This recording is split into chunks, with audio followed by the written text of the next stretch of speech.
키워드 원투펀치 시간입니다. 화요일인 오늘은 신한투자증권의 이호석 PB 연결합니다. PB님 안녕하세요. 네, 안녕하십니까. 이호석P입니다. 네, 일단 양 시장이 오전장은 상승으로 잘 이어왔던 것 같은데 오늘의 오전장 펀치부터 확인해 보겠습니다. 네, 인공지능 테마에서 산업으로 시스템 반도체 주목이라는 펀치인데요. 인공지능이 이제 무거운 반도체 테마까지 들썩들썩하게 만들고 있습니다. 어떤 부분들 포인트로 보셨나요?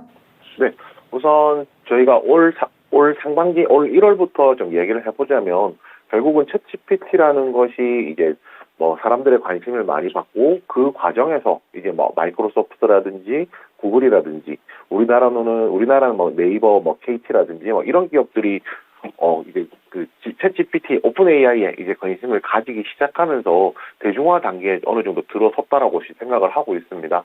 챗GPT가 AI 대중화의 초석을 마련했다라고 할 수 있는데요. 새로운 산업이 하나 시작된다면 보통 일반적으로는 그 산업이 이제 상업화될 때까지, 그 테마가 상업화될 때까지 시간이 많이 걸리기 때문에 테마에서 산업으로 가는 데까지 시차가 조금 길게 발생을 하게 됩니다.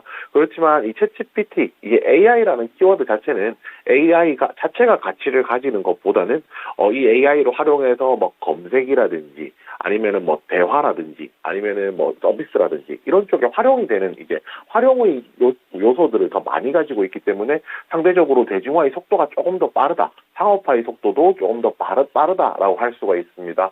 결국에 그럼 AI를 소프트웨어적인 측면에서 저희가 접근을 한다라고 하면 모든 기술이라는 거는 이제 소프트웨어만 있다라고 완성되는 건 아니거든요. 그에 맞는 하드웨어라는 것도 분명히 존재를 하게 되는데요.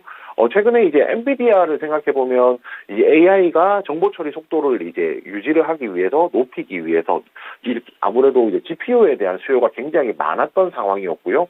뭐 이런 부분을 보게 되면서 결국에는 반도체와 관련해서는 이제 수요가 여전히 있을 것이다라는 것을 좀 어느 정도 짐작을 할 수 있었습니다. 여기서 좀 추가적으로 파생한다라고 하면 최근에 나왔던 내용들 본다면 구글이라든지 마이크로소프트라든지 애플이라든지 AI 반도체는 직접 만들겠다라는 얘기도 나오고 있었거든요. 결국에 이런 AI의 정보 처리 속도를 높이기 위해서는 원활한 서비스를 위해서는 AI 반도체라는 것이 반드시 필요한 것이고요. AI 반도체가 이제 시스템 반도체의 세 분야로 이제 포함이 되는 것이기 때문에 그 부분에 대해서 조금 더 시스템 반도체 시장 자체가 더 커질 수 있다라는 부분까지도 생각을 해볼 수가 있습니다. 일단 뭐 전망치로 보았을 때는 2030년까지 전체 시스템 반도체에서 AI 반도체가 차지하는 비중이 30% 이상 나올 거라는 이제 보도도 이제 나오고 있는 상황이거든요.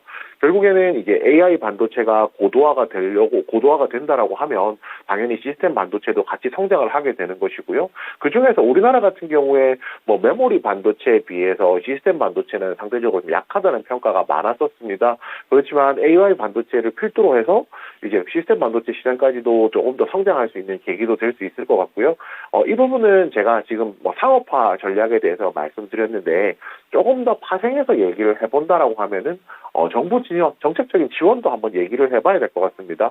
이번이 처음은 아닙니다. 2020년도에 향후 10년 내에 이제 AI 반도체 선도 국가로 도약하겠다라고 이야기를 선언을 했었거든요. 정부에서. 그렇게 하고 또 K 클라우드 프로젝트라는 것도 이제 그것을 기반으로 해서 AI 반도체 고도화에 계속 힘을 쓰고 있었습니다.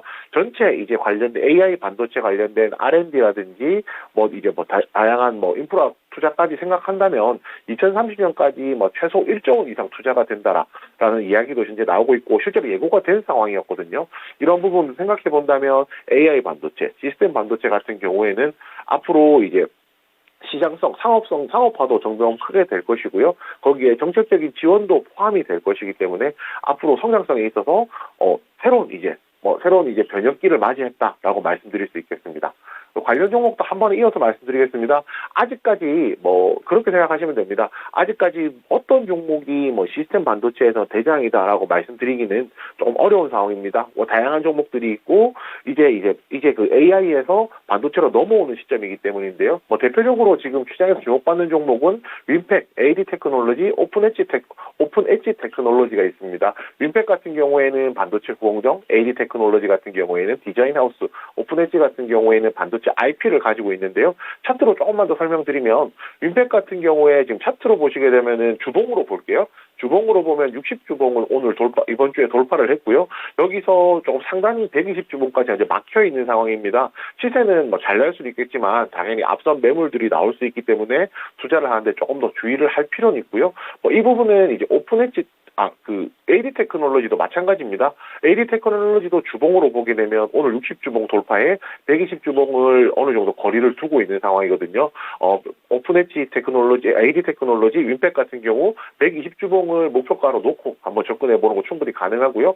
오히려 오픈엣지 테크놀로지 같은 경우에는 상장 이후에 계속 올랐기 때문에 지금 뭐 신고가 구간에 들어와 있는 상황입니다. 그런 부분에 있어서는 상대적으로 접근을 한다라고 하면 주가의 가벼움, 종목의 변동성의 가벼움을 본다라고 하면 오픈엣지 테크놀로지에 이제 조금 더 관심 가질 필요가 있습니다. 인공지능이 원활하게 돌아가려면 고도화된 정보 처리 과정이 필요한데 그 과정에서 이제 시스템 반도체 그리고 AI 반도체 관련 종목들의 중요성이 부각되고 있습니다. 관련 종목으로는 오늘 상한가까지 건드렸던 윈팩과 또 AD 테크놀로지, 오픈엣지 테크놀로지 최근에 흐름이 좋았던 이유들이 좀 해석이 되셨을 것 같습니다. 네, 그렇다면 앞으로 있을 오후장에 대한 펀치도 살펴보겠습니다. 키워드 보여주시죠. 네, K칩스법 논의 조속한 입법화 가능할까?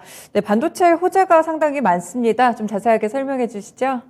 네, 저희 보통 K칩스법이라고 부르는데요. 국회 기획재정위원회에서 이제 이야기를 하는 거고, 조세위원회에서 이제 이 논의를 하게 됩니다. K칩스법이라는 것이 이제 조세특례 제한법이라고 하는 조세특례 제한법에 대한 정부안인데요. 쉽게 말해서 반도체 기업들한테 세제 혜택을 주겠다는 것이 뭐 주요 골자라고 할 수가 있습니다. 기존 이 이야기가 처음 나온 건 아니었거든요. 이 기존에도 한번 나왔던 이야기인데 기획재정부에서 뭐 반도체를 비롯해서 뭐 국가 전략 기술 같은 경우에 설비 투자를 한다라고 하면 그에 대해서 세액 공제를 해줄 것인데 대기업이나 중견기업은 기존 8%에서 15%까지 한 거의 2배 가까이 올리게 되는 것이고요. 중소기업도 16%에서 25%까지로 숫자 앞자리가 바뀔 정도로 이제 거의 10% 가까이 이제 상승하는 이제 효과가 있습니다. 이 개정안이 국회에 제출이 된 상황이고요. 실제로 이제 이 법안이 통과가 된다라고 하면 반도체 기업들 같은 경우에 더 수혜를 크게 볼 수밖에, 세액 공제 크게 보게 될 겁니다. 여기에 추가적으로 이제 올해까지는 이제 평균 직전 3년 동안 연평균 투자 금액을 초과할 경우에 그 대기업은 이제 25%까지, 중소기업은 35%까지 세액 공제 가능하거든요. 결국에 이제 그 반도체 기업들 같은 경우에 이제 경쟁력을 유지하기 위해서는 설비 투자를 지속적으로 해야 되는데 설비 투자를 했을 경우에 세액 공제를 통해서 보조금을 받는 거랑 똑같은 효과잖아요. 보조금을 정부로부터 받는 거랑 비슷한 효과를 가지고 있기 때문에 앞으로 이제 반도체 투자를 하는 데 있어서 더 원활한 투자가 가능해서 그에 따른 이제 메리트가 있는 것이 사실입니다. 이게 수치로 조금 얘기를 해보면 조금 더 감이 올 건데요. 이제 만약에 이게 통과가 된다라고 하면 삼성전자가 이제 3조 2천억 원 정도, SK하이닉스가 8천억 원 정도, 두 기업만 합치면은 거의 한 4조 정도의 이제 세제 감면 효과가 지금 기대가 되는 상황이거든요. 뭐 이 부분에 대해서 뭐 부정적으로 보는 시각도 분명히 있습니다. 부정적으로 보는 시각은 뭐 간단하게 뭐 이런 거죠.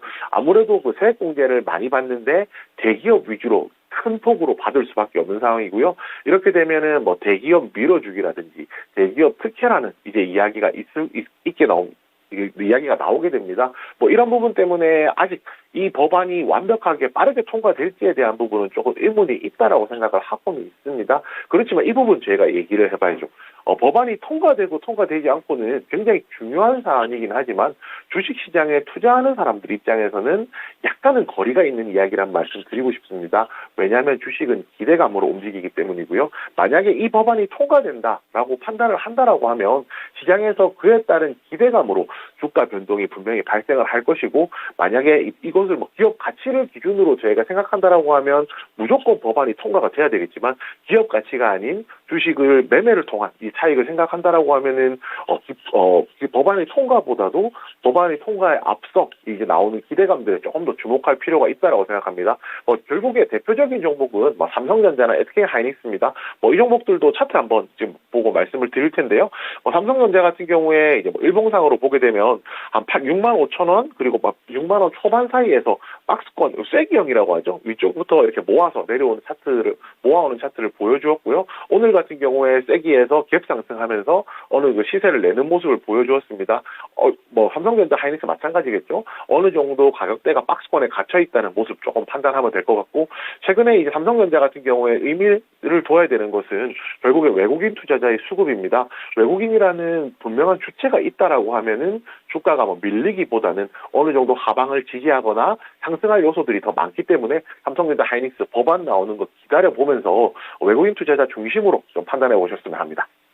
네, K칩스법 말씀 주셨던 대로 지금 사실 야당 쪽에서 조금 반대를 해서 이달 중에는 좀 처리될 가능성이 높지는 않다고 좀 보더라고요. 그렇지만 투자 관점에서는 기대감을 충분히 줄 수 있는 부분이니까 꼭 체크를 해보시고요. 반도체 업황이 좀 역대급 불황이었는데 주가 모멘텀이 좀 되어줄 수 있을지 기대가 됩니다. 관련 종목으로 IT 투톱이죠. 삼성전자와 SK 하이닉스 제시해 주셨습니다. PB님 말씀 잘 들었습니다. 네, 감사합니다.